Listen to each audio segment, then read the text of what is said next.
Hello students, आज हम लोग क्लास 11 वेक्टर एनालिसिस का नेक्स्ट पार्ट देखेंगे, वेक्टर अलजेब्रा के बारे में कि वेक्टर अलजेब्रा क्या है। वेक्टर अलजेब्रा, वेक्टर अलजेब्रा पढ़ने से पहले कुछ बेसिक डेफिनेशन जानना बहुत जरूरी है, जिसको हम लोग कोशिश करेंगे जल्दी जल्दी समझते हैं। आसान आसान सा है। पहला हेडिंग है modulus of vector. Modulus of vector, modulus of vector क्या है ये जानना है। द मैग्नीट्यूड ऑफ वेक्टर, किसी भी वेक्टर का जो मैग्नीट्यूड होगा वो उसका मॉडुलस ऑफ कहलाएगा, उस वेक्टर का मॉडुलस कहलाएगा।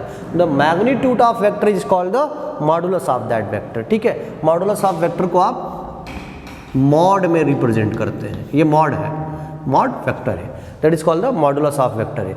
कभी कभार इसको नॉर्मली जो है ऐसे भी लिखा जा सकता है, मॉडुलस ऑफ वेक्टर। ये नॉर्मली ये लिख देंगे तब भी सही है, that is called the modulus of vector है। अगर कोई एक वेक्टर ए दिया है, उसका मॉडुलस या तो ये लिख सकते हो या तो ऐसे लिख सकते हो, दोनों कंडीशन सही है, मॉडुलस ऑफ वेक्टर है।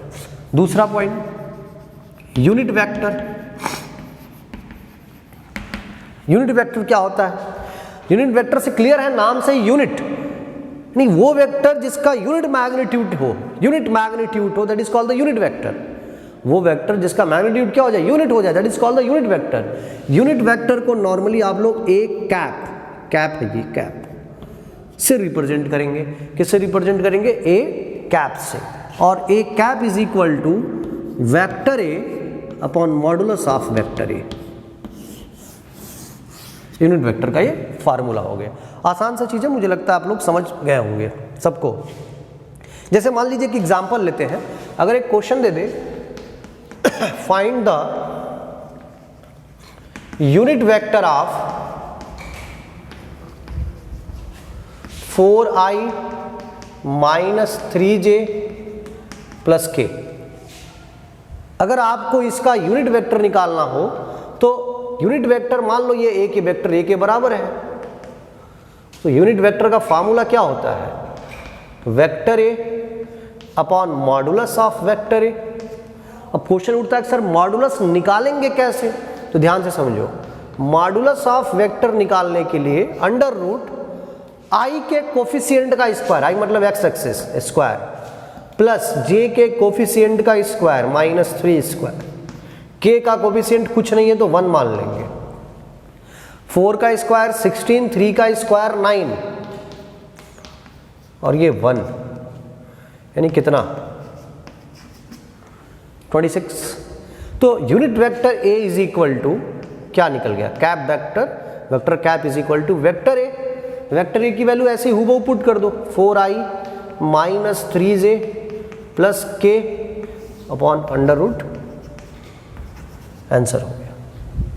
बहुत ही आसान सा कंडीशन था, कोई ऐसा बहुत टफ नहीं है जो आप ना कर पाओ। एक और क्वेश्चन कोशिश करते हैं करने के लिए, नोट कर लीजिए। चलो एक और करते हैं, यूनिट वेक्टर निकालते हैं, 3i minus 2j plus 2k। ठीक है, इसको a के बराबर मान लो, वेक्टर a है तो इसका पहले मॉडुलस निकाला जाए। Modulus of a is equal to कितना?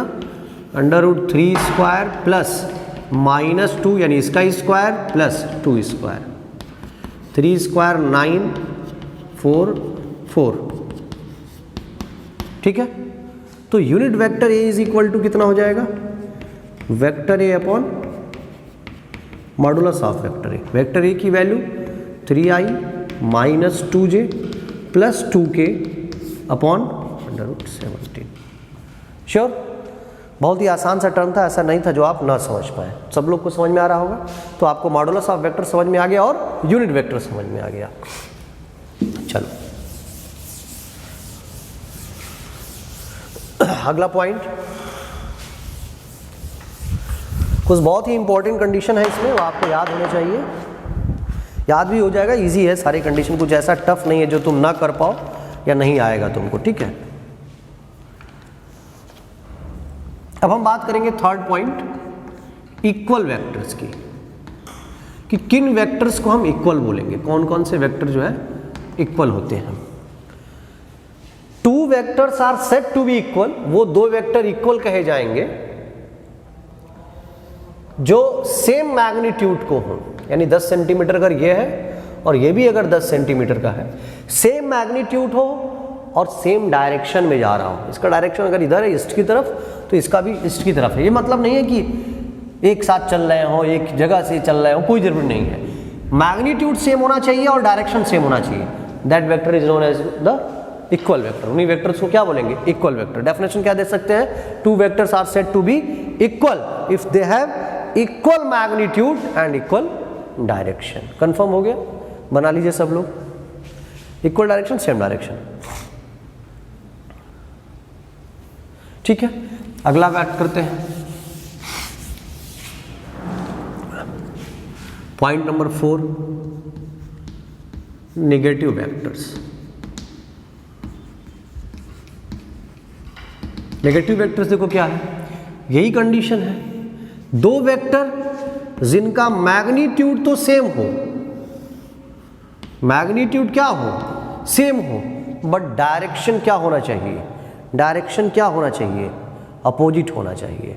अगर ऐसा है तो वो negative vector. Negative vectors of a given said to be of same magnitude but opposite direction. Same magnitude but opposite direction is called the negative vector. बहुत ही आसान सा डेफिनेशन था। कंफर्म सब लोग? कोई दिक्कत यहां तक किसी को? किसी को कोई दिक्कत? आसान सा।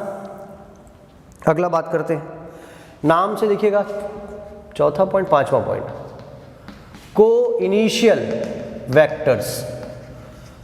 इनिशियल का मतलब स्टार्टिंग, को मतलब कॉमन, यानी वे वेक्टर जिनका स्टार्टिंग पॉइंट सेम हो। वेक्टर ए, वेक्टर बी, दो वेक्टर मैंने लिया और दोनों का इनिशियल पॉइंट क्या है? सेम है, that is called the coinitial vector. बहुत ही आसान vector. The vector are said to be coinitial if their initial point is common. The vectors are said to be co-initial vector if their initial point is common या same. जिसका initial point common हो उसी को हम को initial vector करते हैं। ठीक है, बहुत ही आसान सा डेफिनेशन था। वो चीज़ मुझे लगता है सब लोग समझ भी गए होंगे कि क्या कहना चाहते हैं। ठीक है, चलिए अब हम वेक्टर अलजेब्रा की बात करेंगे। 5 पॉइंट आपको याद होना चाहिए। इसके बाद कुछ पॉइंट और है, मैं आगे बताऊंगा जैसे जैसे आपको जरूरत पड़ेगा। वेक्टर अलजेब्रा, अलजेब्रा से मतलब तो सबको समझ में आता है कि अलजेब्रा का मतलब ही होता है एडिशन, सब्ट्रैक्शन, मल्टीप्लिकेशन, डिवीजन। सबको पता है कि प्लस करते हैं, माइनस करते हैं, मल्टीप्लाई करते हैं, डिवाइड करते हैं, वो अलजेब्रा से रिलेटेड है। अच्छा ये बताओ जरा बेटा कि हम प्लस, माइनस, मल्टीप्लिकेशन और डिवीजन में पहले किसको स्टार्ट करते हैं? आसान क्या होता है, प्लस करना कि माइनस करना? अभी हम अलजेब्रा में प्लस माइनस देखेंगे। यहाँ पे आसान क्या होता है, प्लस करना कि माइनस करना? प्लस। तो हम पहला पॉइंट ही पढ़ेंगे एडिशन। ठीक है, वेक्टर अलजेब्रा में हम क्या पढ़ेंगे? एडिशन पहला। ठीक है, एडिशन जानेंगे और ग्राफिकल मेथड से जानेंगे। ठीक है, नॉर्मल एडिशन नहीं कि जो आप करते हैं 2 + 3 = 5, सबको पता है भाई। 4 + 2 = 6। हम ग्राफिकल मेथड का एडिशन देखेंगे, ग्राफिकल मेथड से कैसे एडिशन करते हैं, जिसमें पहला पॉइंट है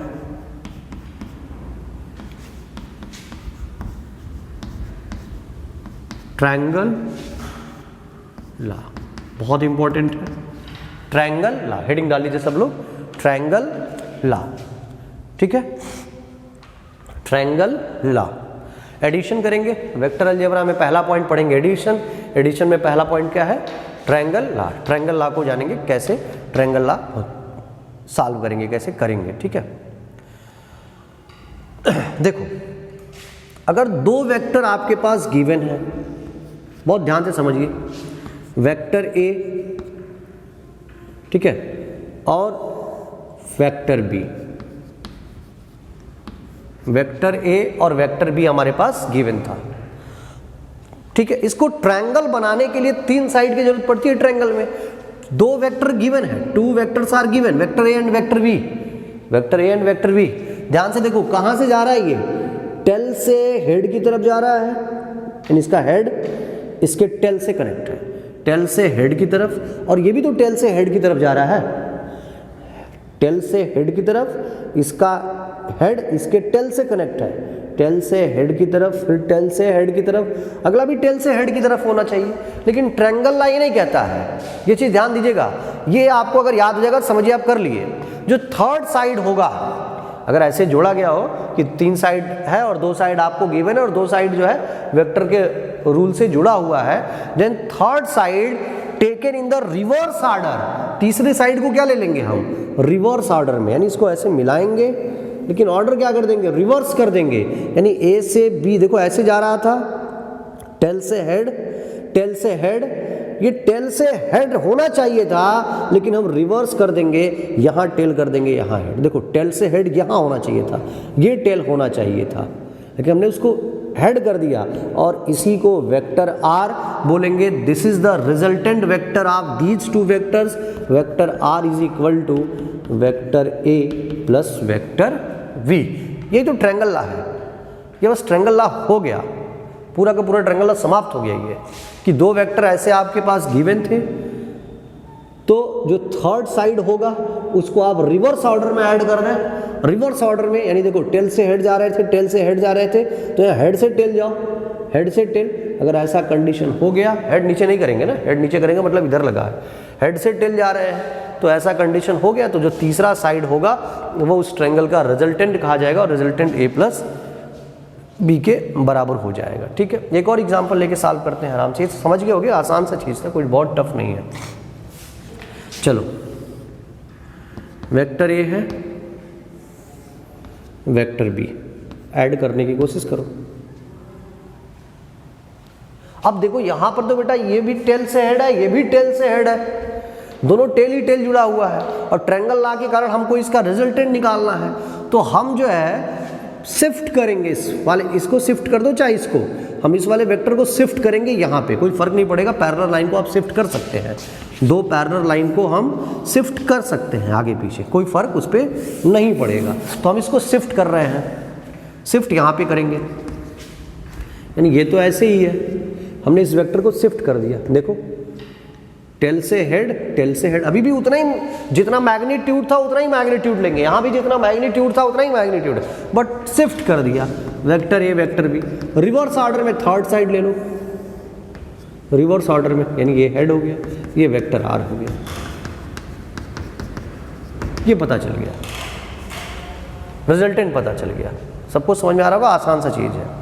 ठीक है, तो चलिए इस पर डेफिनेशन लिख लो, कुछ स्टार बना के, पॉइंट मैं बोल रहा हूँ, आसान सा चीज़ है, कोई टफ नहीं है, ये सब लोग को समझ में आ रहा है, रिवर्स ऑर्डर ही लेंगे। देखिए, if two vectors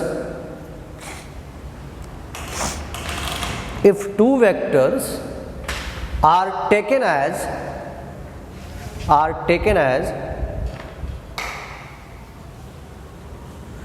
as the size of a triangle, taken as the, if two vectors are taken as the size of a triangle and are connected from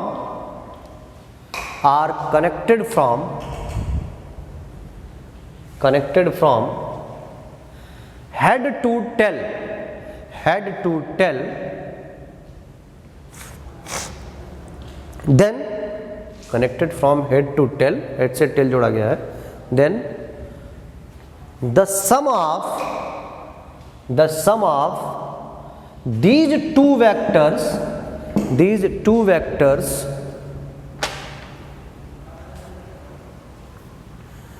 is the third side of the triangle,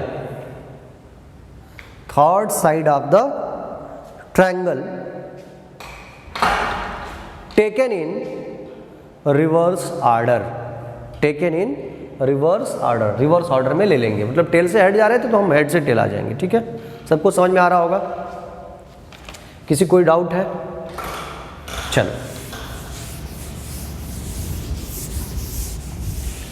sure आसान सा definition था, कहीं कुछ tough नहीं था जो आप ना कर पाए। मैं एक बार लिख भी देता हूं, if two vectors are taken as the if two vectors are taken as the size of a triangle, size of a triangle, दो वेक्टर को क्या कर दिया गया, ट्रायंगल के साइज के रूप में ले लिया गया है, ठीक है। And are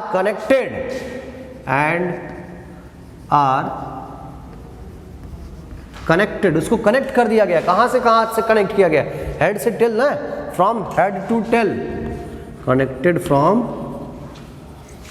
head to tail, then the third side किसका, ट्रायंगल का जो तीसरा साइड होगा, थर्ड साइड ऑफ द, या लिख सकते हैं then the sum of, sorry लिख दो, then the sum of these two vector, then the sum of these two vectors, इन दोनों वेक्टर्स का सम क्या बताएगा, इन दोनों वेक्टर का सम क्या बताएगा, third side of the triangle is the third side of the triangle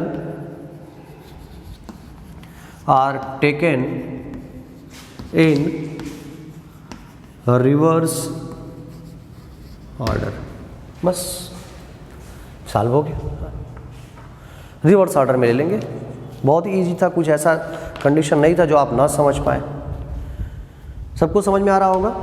चलिए, आसान सा कंडीशन था बेटा, इसलिए समझ में आ गया होगा। कुछ टफ होता तो शायद फिर दिक्कत होता करने में आगे। ठीक है, अब इसका हम एनालिटिकल मेथड देखेंगे। एनालिटिकल मेथड क्या है, कैसे सॉल्व करेंगे। एनालिटिकल मेथड का मतलब हम जो आर निकाल रहे हैं एक्चुअल में उसकी मैग्नीट्यूड निकालने की कोशिश करेंगे, कितना मैग्नीट्यूड आ रहा है। ठीक है, वो हम अब कोशिश करेंगे।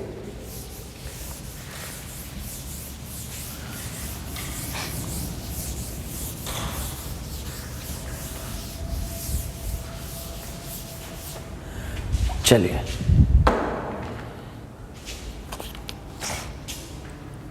ठीक है, तो हम दो वेक्टर फिर से लेते हैं, वेक्टर ए, वेक्टर बी। ठीक है, रिवर्स ऑर्डर, क्या इसको वेक्टर आर लिख सकते हैं? यहाँ तक किसी को कोई दिक्कत है तो बताएं, तो आप पहले भी पढ़ चुके हैं, मैंने बता दिया कंडीशन क्या होगा, सबको समझ में आ रहा है। यदि इस वाले एंगल को हमने एज्यूम कर लिया, यहाँ से थोड़ी लाइन आगे बढ़ाएं, एक परपेंडिकुलर यहाँ ड्रा कर रहे हैं, ध्यान से समझना। एक हमने क्या ड्रा कर दिया, परपेंडिकुलर ड्रा कर दिया है।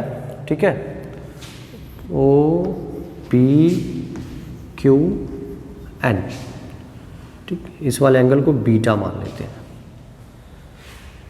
हमने एक परपेंडिकुलर ड्रा किया है, परपेंडिकुलर से चीज़ें समझ में आ जाती हैं, क्या करना है क्या नहीं करना है। ठीक है, और इस वाले एंगल को भी कुछ एज्यूम कर लो, यहाँ से एंगल जो बना ये थीटा मान लेते हैं। हमें इसी आर का मैग्नीट्यूड निकालना है कि आर की एक्चुअल मैग्नीट्यूड कितना होगा। आर का एक्चुअल मैग्नीट्यूड क्या होगा, आपको दिखाई दे रहा है। ओपी किसके बराबर है, ए के बराबर है। पी क्यू किसके बराबर है, बी के बराबर है, वेक्टर बी के। और ओ क्यू किसके बराबर है, वेक्टर आर के बराबर है। यहाँ तक सबको समझ में आ रहा होगा, कोई किसी को दिक्कत नहीं होगा, मुझे पूरा विश्वास है यहाँ तक सबको क्लियर हो रहा होगा, किसी कोई समस्या नहीं है। चलिए, हमें एक बार ये निकाल लो साइड कितना है, ये साइड तो बी पता है, और एक बार ये साइड निकाल लो कितना है। तो अगर दोनों साइड निकाला जाए तो जरा इस ट्रायंगल की बात करें, ट्रायंगल क्यू पी एन की बात करते हैं। cos theta is equal to base by hypotenuse, base है पी एन और हाइपोटेन्यूज क्या है, पी क्यू, पी क्यू। तो cos थीटा बराबर पी एन, पी क्यू की वैल्यू नहीं पता, नहीं पता, पी क्यू तो बी दिया है, तो पी क्यू की जगह बी लिख दो, वेक्टर बी। तो पी एन बराबर कितना, बी cos थीटा। दिखाई दे रहा होगा सबको, पी एन बराबर कितना आ जाएगा, बी cos थीटा। कंफर्म? देखो भाई, इस ट्रायंगल में cos थीटा बराबर बेस बाई हाइपोटेन्यूज तो निकल गया। अब वो भी निकालने के लिए साइन का यूज कर दो, साइन थीटा बराबर क्या, perpendicular Q N by hypotenuse P Q.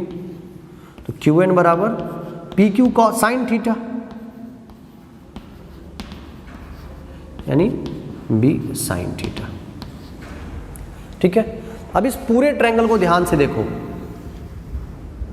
Dotted हटा रहा है अभी पूरे ट्रायंगल को। राइट एंगल ट्रायंगल है, तो अगर हम राइट एंगल ट्रायंगल को देखें, in triangle O Q N, O Q square Pythagoras theorem is equal to perpendicular Q N square plus base O N square. ठीक है, तो O Q square is equal to Q N square plus O N के जगह we have to write O P plus P N का square.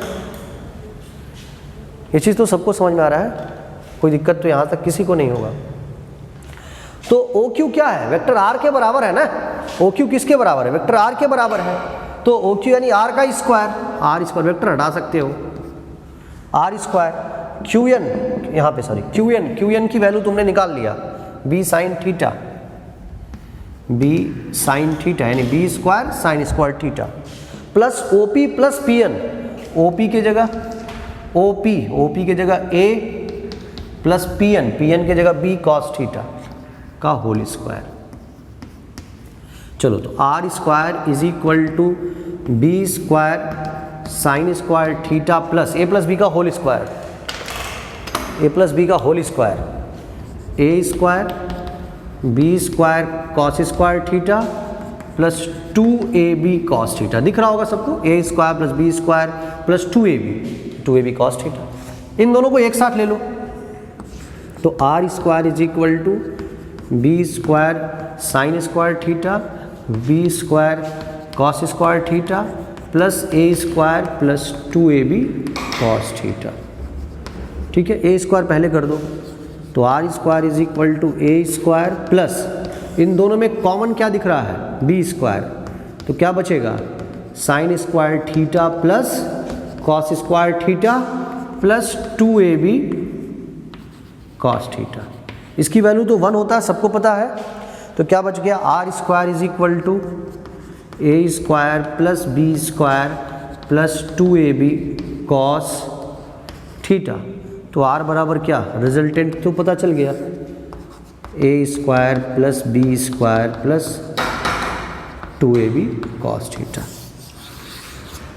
समझ में आ रहा होगा सबको, बहुत ही आसान सा डेफिनेशन, ऐसा कुछ भी नहीं जो आप ना समझ पाए। अच्छा, थीटा है क्या, ये चीज़ ध्यान ना, ए और बी के बीच का एंगल है। देखो यही तो एंगल था, हमने इस वेक्टर को उठा के शिफ्ट यहाँ कर दिया, इसलिए ये एंगल और ये एंगल बराबर हो गया। तो थीटा जो है ए और बी के बीच का एंगल है, ये समझ पा रहे हैं। ऐसे दो वेक्टर दिया था, वेक्टर ए वेक्टर बी, इस वाले वेक्टर को अगर हम शिफ्ट कर दें, थोड़ा छोटा बना दे रहा है, और ये एंगल थीटा था, तो क्या ये थीटा होगा, वही है। तो आसान है, कुछ ऐसा टफ नहीं था जो आप ना कर पाओ। ठीक है, कंफर्म सबको समझ में आ रहा है। चलो, यहां से अब हम एक और चीज निकालेंगे, ये एंगल निकालेंगे बीटा। tan बीटा बराबर क्या होगा, डायरेक्शन देखेंगे, परपेंडिकुलर बाई बेस, वो था ना ओ एन, यही था ना। तो tan beta is equal to, अभी रुक जाओ, परपेंडिकुलर बेस की जगह लिख सकते हो OP प्लस PN। तो tan beta is equal to QN की वैल्यू आपने कितना निकाला था, QN जो है साइन में आया होगा ना कंडीशन, तो QN की वैल्यू शायद 20 साइन थीटा आई थी ना, हाँ, और OP की जगह A और PN तो B कॉस थीटा था। ये भी नोट कर लो, कंफर्म है। तो ये सारी चीज़ें बहुत ही आसान है, इसको आप सब लोग नोट कर लीजिए, और इससे रिलेटेड कुछ न्यूमेरिकल भी मिलेगा, न्यूमेरिकल लगाया जाएगा, ज़्यादा अच्छे से समझ में आएगा क्या होता है। ओके, ठीक है बेटा, चलो रफ कर रहा हूँ इसको।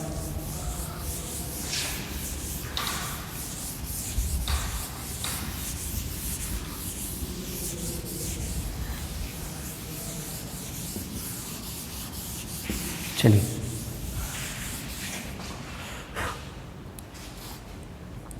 अब हम लोग देखेंगे पॉलीगन लॉ क्या होता है। देखो एक्चुअली क्या है, ट्रायंगल लॉ का कुछ लिमिटेशन था। ट्रायंगल लॉ का कुछ लिमिटेशन था। लिमिटेशन क्या था भाई, वो सिर्फ और सिर्फ 2 ही वेक्टर के अलाउ था। अरे 3 नहीं भाई, 2 वेक्टर। तीसरा तो हम लाते थे ना वेक्टर, रिजल्टेंट तीसरा हम लेके आ रहे थे। 2 ही वेक्टर पे एप्लीकेबल था, 2 से ज़्यादा हो जाते तो नहीं होता। इसीलिए पॉलीगन लॉ बना कि जब 2 से ज़्यादा वेक्टर होंगे तब कैसे सॉल्व किया जाएगा।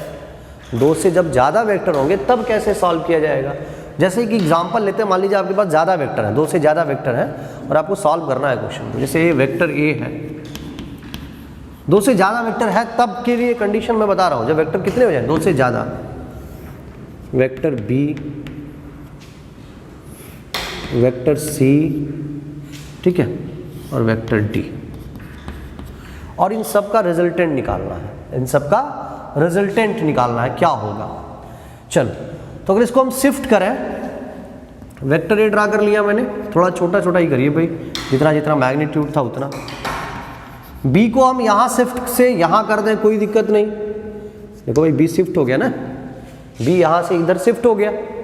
सी को ये था, हम ऐसे शिफ्ट कर दें।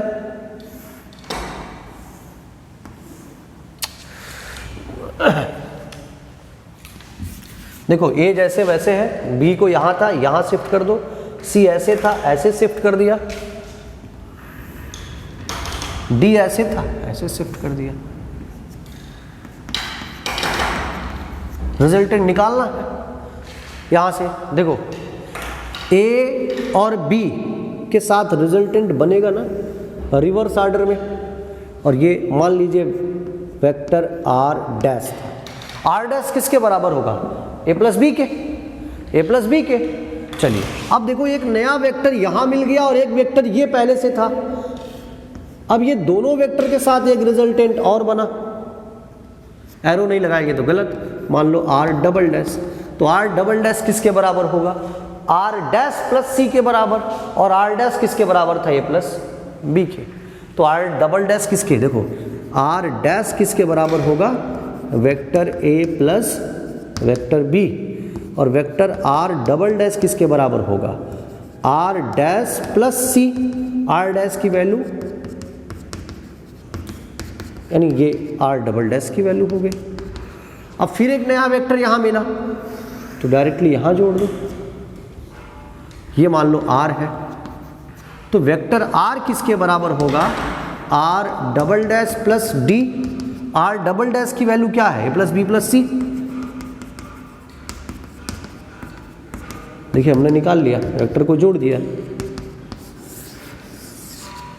सॉल्व हो गया। तो आप ऐसे इसको नॉर्मली आप जोड़ सकते हैं, ऐसे कितने भी वेक्टर दिए जाए एक एक 1 बाई 1 जो है हम इसको जोड़ सकते हैं, ईजिली जोड़ सकते हैं। कोई बहुत टफ चीज़ें नहीं है जो नहीं जोड़ पाएंगे, कंफर्म। चलो नेक्स्ट टॉपिक देखते हैं।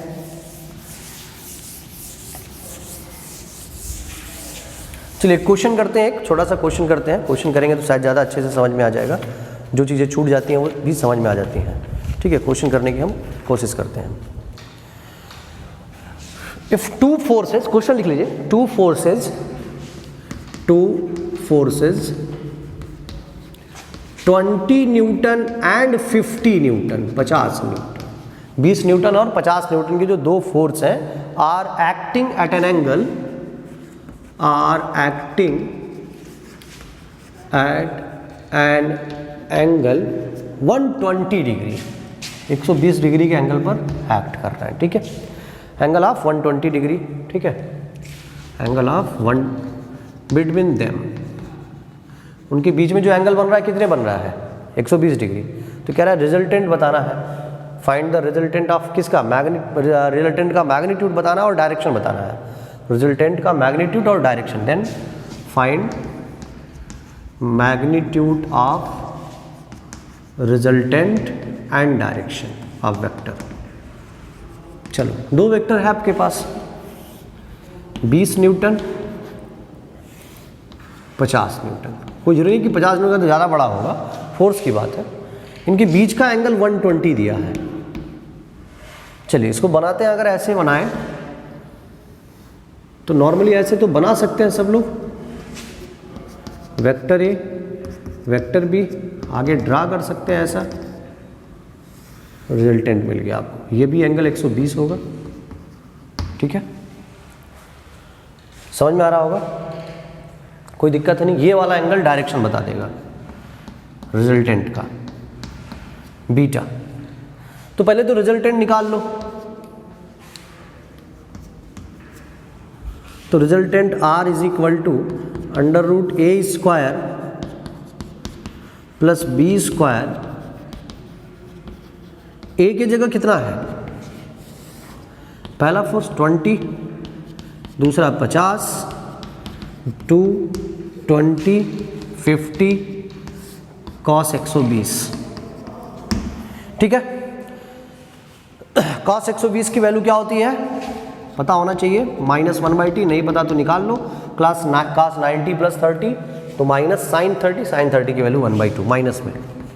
तो 20 स्क्वायर 400, 2500 प्लस देखो 2 2 जा 4 5 जा 20 और 2 0 और था, इंटू -1/2, 1000 माइनस में। तो 2500 में से 1000 घटा दो 1500 और 4 1900। देख लो एक बार, 100 है, 100 बाहर कर सकते हैं, तो अगर 100 बाहर कर दें 1900 ही तो आएगा ना, फोर्स तो इतना ही दिया है 1900 ही आएगा, ठीक है, कोई दिक्कत नहीं, ठीक है। कहीं गलत हो रहा है क्या, 50 न्यूटन ही था ना, ठीक है। तो 2 0 बाहर आ जाएगा तो 10√19 पता चल गया, ठीक। अब एंगल निकालना है तो tan बीटा का फार्मूला क्या पड़ा है, b sin theta a plus B cos theta.